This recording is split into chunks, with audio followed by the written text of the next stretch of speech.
Hello friends, my self Bhishma Thakkar. आज straight line chapter के इस टॉपिक के अंदर centroid, incenter, circumcircle, circumcenter, excenter, orthocenter, ये जो वेल डिफाइंड पॉइंट्स होते हैं एक ट्रायंगल के लिए, उसकी हम डिटेल में डिस्कशन करेंगे।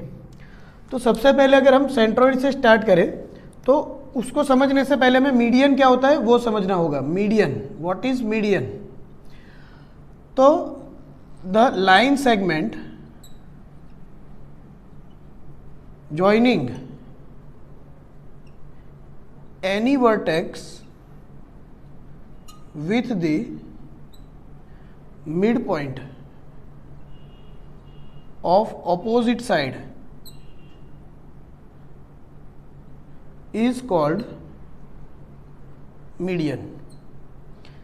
यानी कि ट्रायंगल में किसी एक वर्टाइसिस को उसके ऑपोजिट साइड के मिड पॉइंट से अगर कनेक्ट कर दिया जाए तो उसको बोला जाता है मीडियन। अब सेंट्रोइड क्या होगा? तो centroid is the intersection point, it is the intersection point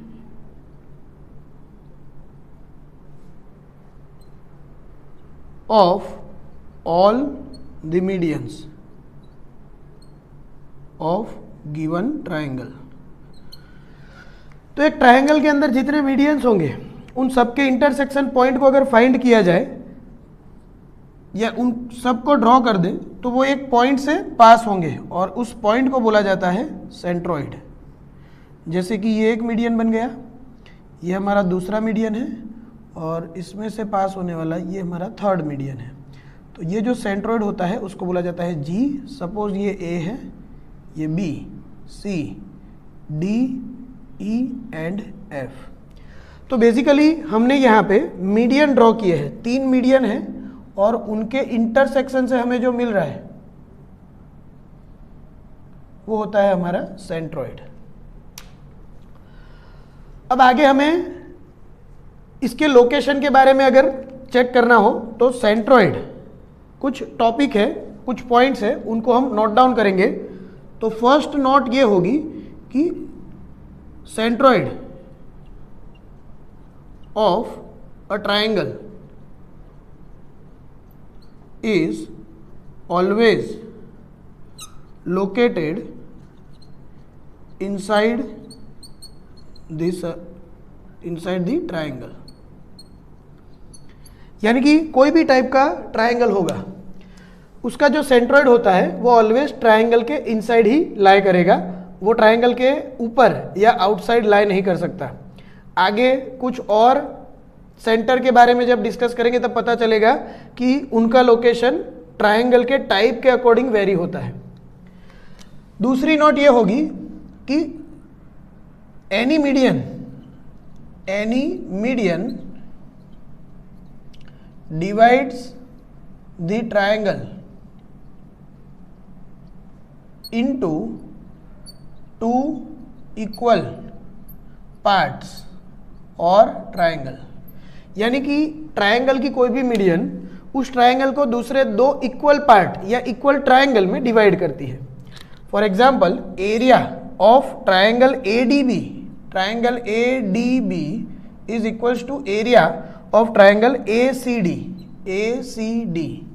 यानी कि इन दोनों ट्रायंगल के एरिया कैसे होंगे? इक्वल होंगे।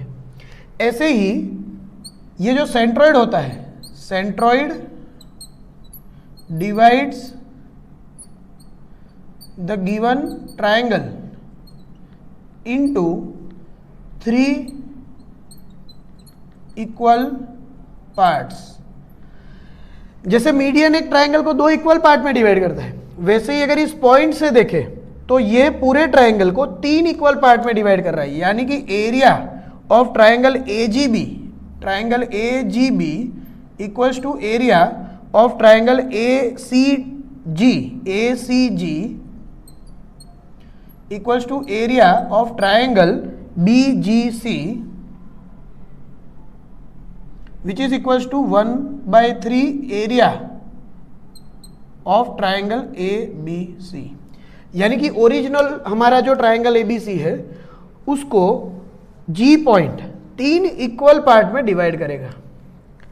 इसके बाद next, how to find centroid. तो सेंट्रॉइड अगर जी ले ले, उसकी नोटेशन जी एक्स वाई, और अगर हमारे पास कोऑर्डिनेट x1 y1, b के coordinate x2 y2 and c के कोऑर्डिनेट x3 y3 है, तो ऐसी सिचुएशन में बच्चों g यानी कि सेंट्रॉइड फाइंड करने की फॉर्मूला होगी x1 plus x2 plus x3 divide by 3 and y1 plus y2 plus y3 divide by 3। इस चीज़ को डिराइव करना भी बहुत आसान है, लेकिन ये लेवल पे आपको इन सब डेरिवेशन की ज़्यादा रिक्वायरमेंट नहीं होगी, तो हम इसको याद रख लेंगे। अगर किसी को इसे डिवाइड करना है तो जो नेक्स्ट टॉपिक में पढ़ा रहा हूँ 5th पॉइंट, उस डिवीजन रेशियो और उस टॉपिक रिलेटेड अगर आप आगे कैलकुलेशन को कंटिन्यू करोगे तो आपको सेंट्रॉइड का फॉर्मूला मिल जाएगा। तो ये क्या है, तो लास्ट वन ये होगा कि कोई भी मीडियन है, सेंट्रॉइड उसको 2:1 रेशियो में डिवाइड करेगा। यानी कि यहाँ से अगर देखें तो ये 2:1 होगा, सिमिलर वे में ये 2 और ये 1 और ये 2:1 होगा। यानी कि जो सेंट्रॉइड जी है, centroid divides any median of triangle in the ratio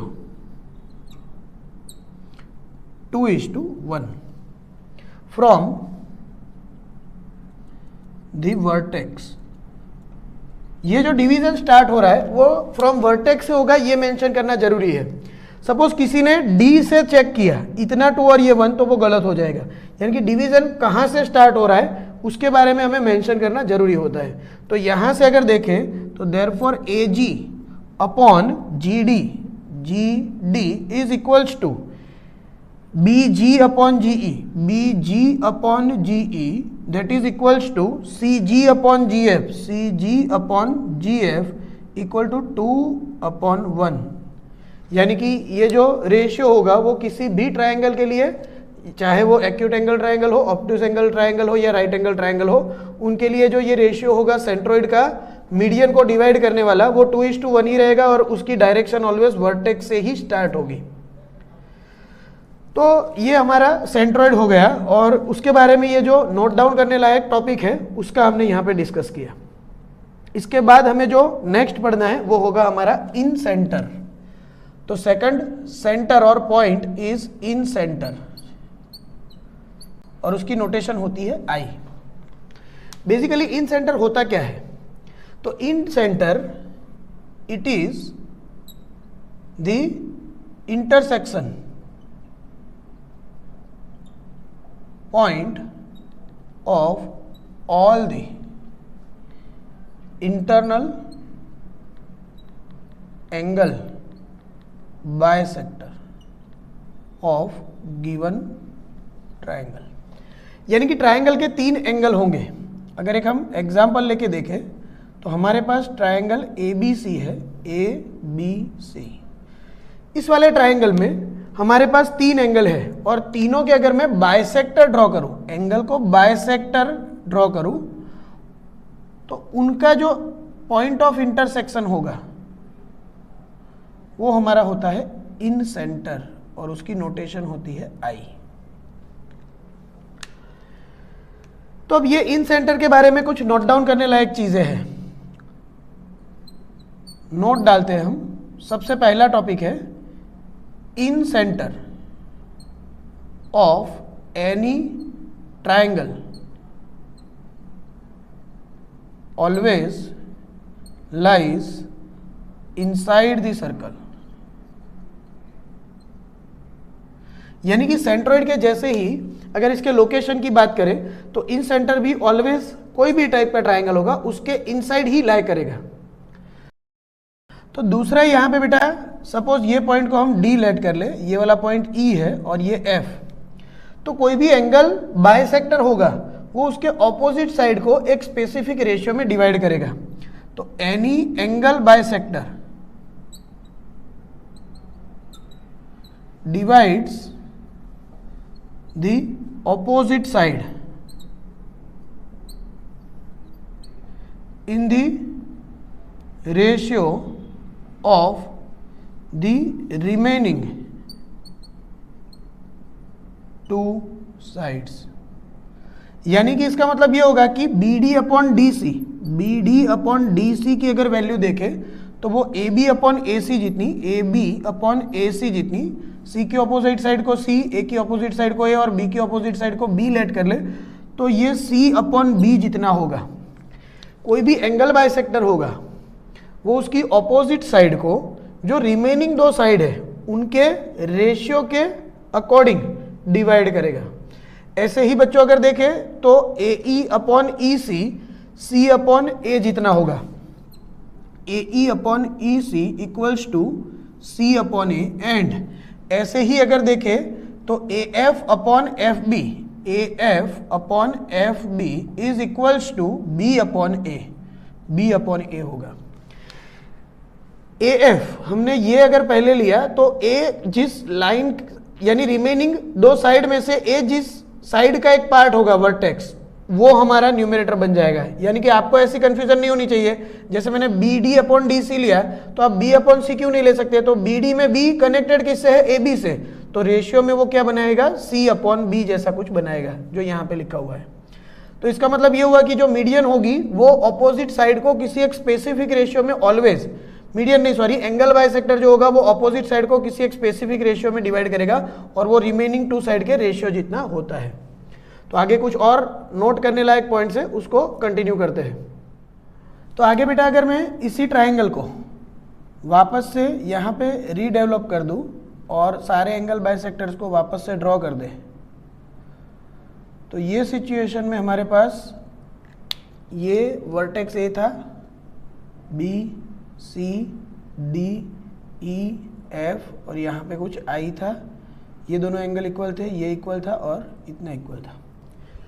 तो जैसा कि बेटा आपने आगे देखा कि हमारे पास BD upon DC AB upon AC यानी कि C अपॉन B जितना होगा। अब यही चीज बेटा अगर मैं एक रिजल्ट बना के छोड़ दूं और ट्रायंगल ABD में देखो तो in triangle ABD AB upon BD की वैल्यू AI अपॉन ID के बराबर होगी। सपोज ये हमारा सेकंड रिजल्ट ले ले तो यहां से मेरा BD upon DC C upon B के बराबर था। अब मुझे इस वाले में से, इस रिलेशन में से BD की वैल्यू निकाल के यहाँ पे पुट करनी है। तो यहाँ पे अगर मुझे BD की वैल्यू पुट करनी है तो सबसे पहले मुझे यहाँ से BD को सब्जेक्ट बनाना होगा। मैं DC की भी वैल्यू नहीं जानता, तो सपोज मैं दोनों साइड 1 ऐड कर दूँ या पहले इसका रेसिप्रोकल ले ले तो CD upon BD equals to B upon C बन जाएगा। दोनों साइड अगर हम 1 ऐड कर दे तो CD upon BD plus 1 equal to B upon C plus 1। ये सिचुएशन में बेटा CD plus BD upon BD equals to बनेगा B plus C upon C। तो CD प्लस BD कितना होगा, CD प्लस BD यानी BC। तो BC अपॉन BD की वैल्यू मुझे कुछ B plus C upon C जितनी मिलेगी। और BC खुद है क्या, A की ऑपोजिट साइड, तो A C की ऑपोजिट साइड स्मॉल c और B की ऑपोजिट साइड स्मॉल b अगर ले ले तो यहाँ से BD को अगर सब्जेक्ट बना दे तो BD की वैल्यू BC यानी A into C upon B plus C के बराबर होगी। अब इस वाली BD की वैल्यू को अगर मैं यहाँ पे रख दूँ इक्वेशन 2 में तो AI upon ID is equals to AB यानी कि C upon AC whole divide by B plus C cut हो जाएगा, डिनोमिनेटर का डिनोमिनेटर न्यूमरेटर में ले जाओ तो B plus C upon A हमारा AI अपॉन ID बनेगा। तो AI अपॉन ID, जैसे वर्टेक्स A का एंगल बाइसेक्टर देखे तो उसके लिए AI अपॉन ID उसकी ऑपोजिट साइड सब डिनोमिनेटर में आ जाएगी और बाकी के दो का समेशन होगा। वैसे ही इस एंगल B के बाइसेक्टर के लिए ये रिजल्ट अगर देखें तो BI upon IE is equals to C plus A upon B बनेगा। एंड सिमिलरली अगर मैं एंगल सी के लिए देखूं तो C I upon I F की value A plus B upon C के बराबर होगी। आगे बेटा अगर इस इन सेंटर के कोऑर्डिनेट्स हमें फाइंड करने हैं तो I X Y equal to, अगर मुझे ट्रायंगल के तीनों वर्टाइसिस की वैल्यू पता है तो ऐसी सिचुएशन में मैं उन वर्टाइसिस को यूज करके साइड के मेजरमेंट निकाल सकता हूं, यानी कि small A, small B and small C की वैल्यूज को फाइंड कर सकता हूं।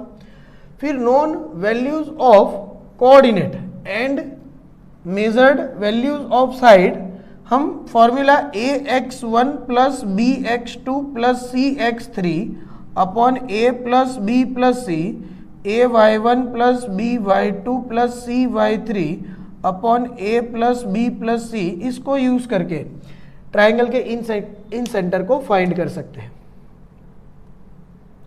तो इतने कुछ इंपॉर्टेंट टॉपिक थे हमारे सेंट्रोइड एंड इन सेंटर के लिए। इसके बाद हम नेक्स्ट जिसकी डिस्कशन करेंगे वो हमारा थर्ड पॉइंट होगा ऑर्थो सेंटर। तो ऑर्थो सेंटर क्या होता है वो अब हम आगे देखते हैं। तो आगे बेटा थर्ड सेंटर हमारा है ऑर्थो सेंटर और उसकी नोटेशन होती है एच। किसी भी ट्रायंगल के अंदर एल्टीट्यूड क्या होता है, पहले तो एल्टीट्यूड। तो अगर मैं ट्रायंगल ए बी सी ले लूं, ए बी सी, तो अगर मैं किसी भी एक वर्टेक्स से ऑपोजिट साइड के ऊपर अगर मैं परपेंडिकुलर लाइन ड्रॉ कर दूं, जैसे कि यहां से एक और परपेंडिकुलर लाइन ड्रॉ करते हैं ये वाली, तो ऐसे परपेंडिकुलर ड्रॉ करने पे ये जो एल्टीट्यूड का इंटरसेक्शन पॉइंट मिल रहा है उसको बोला जाता है orthocentre. D E F अगर यहाँ पे नोटेशन ले ले, let the coordinates of A are x1 y1, B के कोऑर्डिनेट है x2 y2 एंड सी के कोऑर्डिनेट x3 y3 लेट कर ले। तो ऐसी सिचुएशन में सबसे पहले एल्टीट्यूड क्या होता है, तो the perpendicular drawn from any vertex to its opposite side is called altitude। और ऑर्थो सेंटर क्या होता है, the point of intersection of all the altitudes of given triangle, ये होता है हमारा ऑर्थो सेंटर। उसकी नोटेशन होती है एच। अब बेटा नेक्स्ट इसके लोकेशन की अगर डिस्कशन करें तो लोकेशन ऑफ एच, तो यहाँ इससे पहले हमने जो सेंट्रोइड पढ़ा था या इन सेंटर पढ़ा था वो ऑलवेज किसी भी टाइप के ट्रायंगल के लिए ट्रायंगल के अंदर ही लाई करता था, लेकिन ऑर्थो सेंटर के लिए अगर देखें तो वो ट्रायंगल के टाइप पे डिपेंड करेगा। तो फर्स्ट अगर मैं एक्यूट एंगल ट्रायंगल लूं तो लोकेशन क्या होगा, H lies inside the triangle. Similarly अगर मेरे पास राइट एंगल ट्रायंगल है तो उसके लिए H lies on the triangle. Actual में ये कहाँ पे लाई करता है, तो ये खुद जो राइट एंगल होता है वही वर्टेक्स होता है, यानी कि अगर मैं एक राइट एंगल ट्रायंगल बना दूं तो ये खुद उसका ऑर्थो सेंटर है। ऐसे ही अगर मैं ऑब्ट्यूस एंगल ट्रायंगल की बात करूं, H lies outside the triangle. तो ट्रायंगल के टाइप के अकॉर्डिंग एच का लोकेशन डिसाइड होता है। आगे अगर मुझे एच फाइंड करना है, जनरली ये formula based question JEE mains के अंदर ज़्यादातर पूछे नहीं जाते, लेकिन आपके नॉलेज के लिए अगर मैं h फाइंड करने का फॉर्मूला लिख दूं तो h X Y equals to x1 tan a plus x2 tan b plus x3 tan c upon tan a plus tan b plus tan c comma y1 tan a plus y2 tan b plus y3 tan c upon tan a plus tan b plus tan c। ये formula को use करके मैं किसी भी triangle का ortho centre find कर सकता हूं। नेक्स्ट फोर्थ पॉइंट है हमारा सर्कम सेंटर। क्या होता है सर्कम सेंटर? तो डेफिनेशन अगर इसकी देखें तो it is the intersection point of all the perpendicular bisector of all the sides of triangle.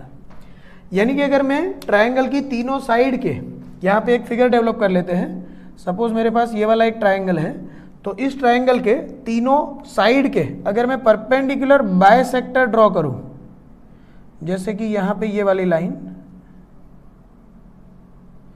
वैसे ही यहाँ पे कुछ ये लाइन होगी और एक ये वाली लाइन। अगर इन तीनों परपेंडिकुलर बाइसेक्टर के इंटरसेक्शन को देखें तो ये हमारा ऑर्थो सेंटर O बन जाएगा, जिसकी नोटेशन होगी O। A B C ये होगा x3 y3, ये हमारा x1 y1 और ये x2 y2। सपोज ये D है, ये वाला E और F। तो जैसे फिगर से आपको क्लियर दिख रहा है कि किसी ट्राइंगल के अगर तीनों साइड के परपेंडिकुलर या एटलीस्ट दो साइड के परपेंडिकुलर बाइसेक्टर को मैं ड्रॉ करूं, तो जहां पे एक दूसरे को मीट करेंगे उस सेंटर को बोला जाता है या उस पॉइंट को बोला जाता है ऑर्थो सेंटर। जैसा प्रीवियस में हमने देखा था कि इसका लोकेशन, तो location of ortho centre O।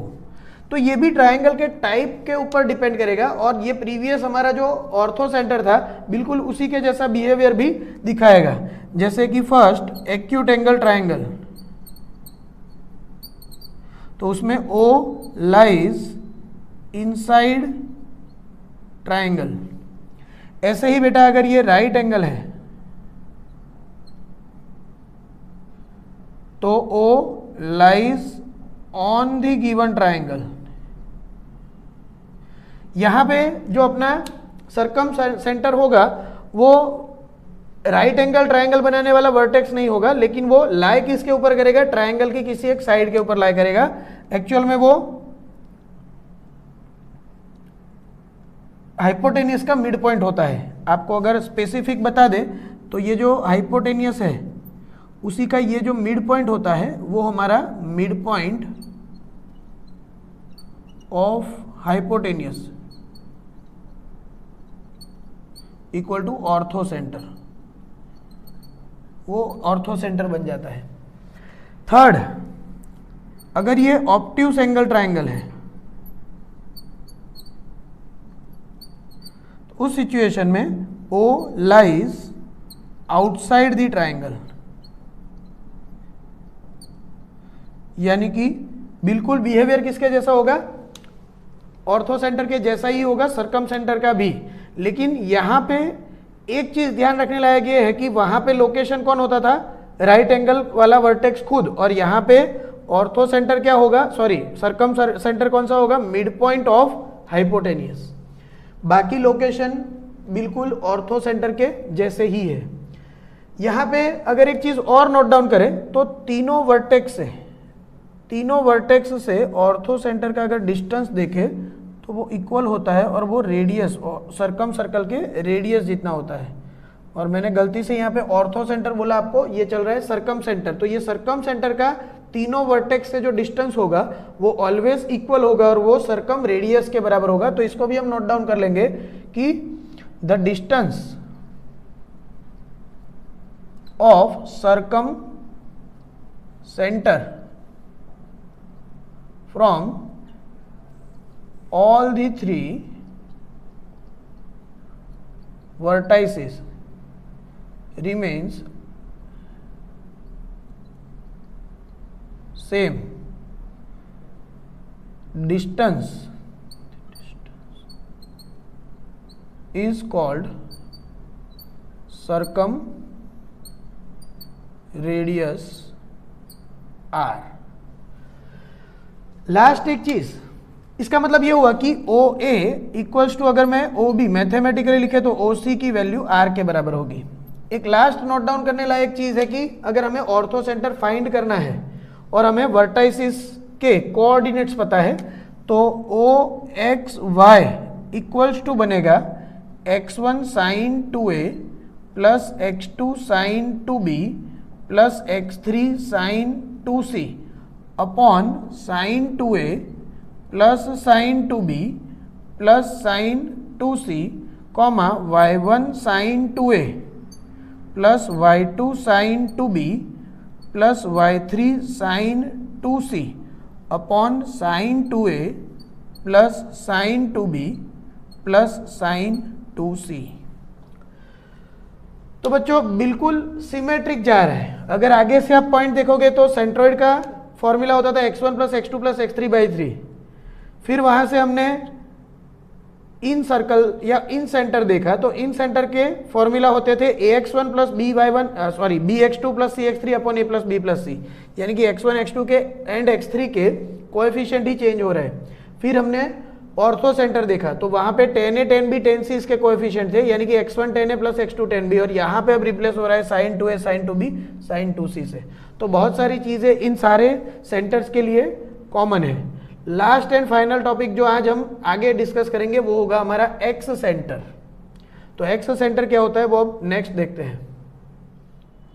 तो बेटा लास्ट हमारा सेंटर है एक्स सेंटर।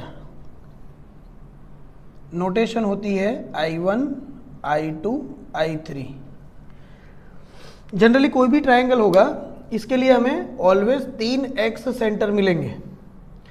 अब इसकी अगर डेफिनेशन देखें तो डेफिनेशन देखने से पहले हम इसकी फिगर डेवलप करते हैं। तो सपोज हमारे पास कोई भी एक ट्रायंगल है ABC,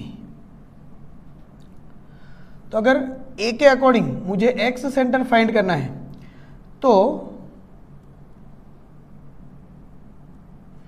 A को छोड़ के जो ऑपोजिट दो एंगल है उनके अगर मैं एंगल बाइसेक्टर ड्रॉ करूं, एंगल बाइसेक्टर, तो उन एंगल बाइसेक्टर का पॉइंट ऑफ इंटरसेक्शन जो होगा वो हमारा एक्स सेंटर बनता है। I1 x centre. तो A की ऑपोजिट साइड सपोज A ले ले, B की ऑपोजिट साइड B और C की ऑपोजिट साइड C। तो ऐसे ही अगर मैं इस एंगल C के लिए बाकी बचे दो एंगल A एंड B, इनके अगर मैं एक्सटर्नल एंगल बाइसेक्टर ड्रॉ कर दूं तो उनका इंटरसेक्शन पॉइंट जो होगा वो हमारा I2 बन जाएगा, और ऐसे ही C के लिए I3 बन जाएगा। जैसे सपोज B के लिए देखें और मैं इस एंगल को थोड़ा सा एक्सटेंड कर दूं, इसको यहाँ पे एक्सटेंड कर दूं, तो ये बनने वाला जो एक्सटर्नल एंगल है ये हमारा इंटरनल एंगल C है, एक्सटर्नल एंगल ये बनेगा इसका एंगल बाइसेक्टर, यानी कि ये कुछ। और ऐसे ही ये इंटरनल एंगल है, B के ऑपोजिट दो एंगल थे उसमें दूसरा एंगल A है, तो ये उसका एक्सटर्नल एंगल हुआ, उसका एंगल बाइसेक्टर। अगर देखें तो ये हमारा I2 बनेगा। और ऐसे ही बराबर यहाँ पे अगर तीसरा देखें तो कुछ I3 हमें यहाँ पे मिल जाएगा। यानी कि इसकी अगर तो डेफिनेशन यहाँ पे देखें तो the intersection point of remaining two angles external angle bisector opposite to given vertex is called x center। कोई एक वर्टेक्स ले ले तो उसके ऑपोजिट जो बचे हुए दो एंगल है उनके एक्सटर्नल एंगल, ये इंटरनल एंगल बी बन गया और ये एक्सटर्नल एंगल बी है, एक्सटर्नल एंगल ऑफ बी, और ये जो है वो एक्सटर्नल एंगल बाइसेक्टर है। तो किसी भी वर्टेक्स के ऑपोजिट दो एंगल के एक्सटर्नल एंगल बाइसेक्टर जो होंगे उनके इंटरसेक्शन पॉइंट को क्या बोला जाता है? X centre. जनरली अगर जिस वर्टेक्स को के ऑपोजिट दो एंगल के हमने एंगल बाइसेक्टर लिया है, एक्सटर्नल एंगल बाइसेक्टर, तो जो वर्टेक्स हमने सिलेक्ट किया है उसका इंटरनल एंगल बाइसेक्टर लेंगे तो भी वो इसी पॉइंट में से पास होगा। ये इंटरनल एंगल बाइसेक्टर है। अब अगर मुझे किसी भी ट्रायंगल का एक्स सेंटर फाइंड करना है तो उसके लिए फॉर्मूला होगी I1 equals to minus of ax1 plus bx2 plus cx3 upon minus a plus b plus c minus of ay1 plus by2 plus cy3 upon minus a plus b plus c। ऐसे ही बच्चों अगर मुझे ये वाला I2 find करना है तो उसके लिए I2 के ऑपोजिट जो साइड होगी उसकी साइन नेगेटिव ले लेंगे, तो I2x y equals to ax1 minus bx2 plus cx3 upon a minus b plus c, ay1 minus by2 plus cy3 upon a minus b plus c। ऐसे ही अब अगर I3x y लिखना है तो ये बन जाएगा ax1 प्लस bx2 I3, यहाँ पे कोई हमारे पास पॉइंट है सपोज I3, तो I3 के ऑपोजिट साइड कौन सी है हमारी? C, तो उसकी नेगेटिव साइन हो जाएगी that is cx3 upon a plus b minus c, ay1 plus by2 minus cy3 upon a plus b minus c। In formulas को यूज करके मैं किसी भी ट्रायंगल के तीनों एक्स सेंटर को इजीली फाइंड कर सकता हूं। तो आई होप आज के लेक्चर में जितने भी ट्रायंगल बेस्ड इंपॉर्टेंट पॉइंट्स हैं जैसे कि centroid, ortho centre, in centre, circum centre and x centre, इनके बारे में हमने डिटेल में डिस्कशन किया और कुछ पॉइंट्स को नोट डाउन भी कर लिया। आप वीडियो को एक आध दो बार और रिवाइज करके देखना, ये आपके लिए बहुत इंपॉर्टेंट होगा। आगे नेक्स्ट लेक्चर के अंदर हम इन सभी पॉइंट के इंटर रिलेशन के बारे में ज़्यादा डिटेल में डिस्कशन करेंगे। तो मिलते हैं बच्चों नेक्स्ट लेक्चर में। Goodbye. Hello friends, if you like our content and videos, then please like, share and subscribe our YouTube channel Educulum and do not forget to press the bell icon. You can also follow us on our Facebook page Educulum Gurukul, our Instagram page Educulum. Also for more videos and assignments and handwritten notes, exam papers, you can download our Play Store application Educulum. Thank you for your support. Keep watching our videos. Goodbye.